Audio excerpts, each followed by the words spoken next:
Tu te dis peut-être que ton procès à la cour municipale, c'est juste pour contester une contravention, que c'est pas grave si tu sais pas exactement comment ça va se passer. D'un autre côté, tu te dis que tant qu'à te rendre là-bas, tu veux bien le faire et que pour ça, tu vas bien le préparer. T'as raison et je vais t'aider.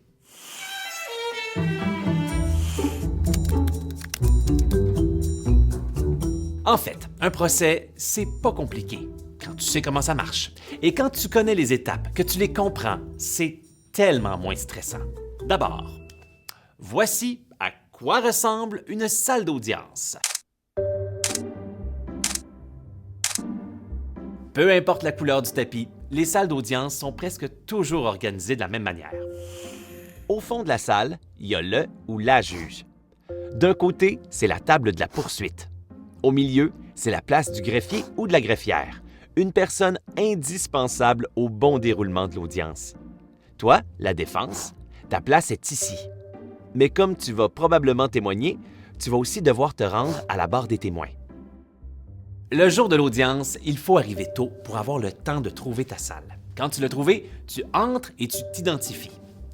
Tu vas voir qu'il y a du monde dans la salle. Mais c'est pas une surprise pour toi parce que tu sais déjà que les audiences sont publiques. L'audience commence quand le ou la juge entre dans la salle de cour.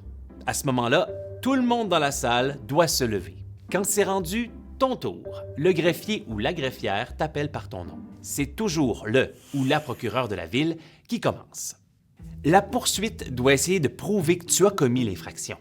Elle peut présenter des documents comme le constat d'infraction ou des photos. Ça se peut aussi qu'elle présente des témoins. Et si c'est le cas, prépare-toi. Toi aussi, tu vas pouvoir leur poser des questions. Je répète, poser des questions. C'est pas le moment de faire des commentaires ou de leur raconter ta vie. Quand la poursuite a terminé de présenter sa preuve, prends une grande respiration parce que c'est à ton tour. Ton objectif est de soulever un doute raisonnable. Pour y arriver, prends le temps de présenter tes arguments et les documents à l'appui de ce que tu dis. Et si tu veux, toi aussi, tu peux faire entendre des témoins. Dans ce cas-là, c'est possible qu'au début du procès, le ou la juge demande à tes témoins d'attendre à l'extérieur de la salle d'audience. En passant, tu n'es pas obligé de témoigner. Mais si tu veux expliquer ta version au tribunal, tu vas devoir le faire. Et si tu témoignes, tu vas d'abord te faire assermenter. L'assermentation, c'est quand tu affirmes solennellement de dire toute la vérité. C'est une promesse très sérieuse. Quand tu as terminé, le ou la procureure de la poursuite va probablement te poser des questions et en poser à tes témoins.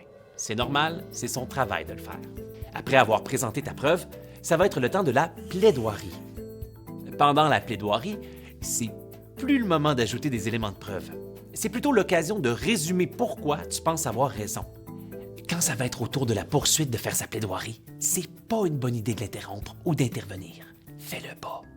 La dernière étape, c'est évidemment le jugement. Des fois, le jugement est rendu plus tard. On appelle ça un délibéré. Si c'est ton cas, tu vas recevoir un avis de jugement par la poste avec le montant que tu dois payer. Si le jugement est rendu immédiatement, fais juste écouter, même si tu n'es pas d'accord avec la décision.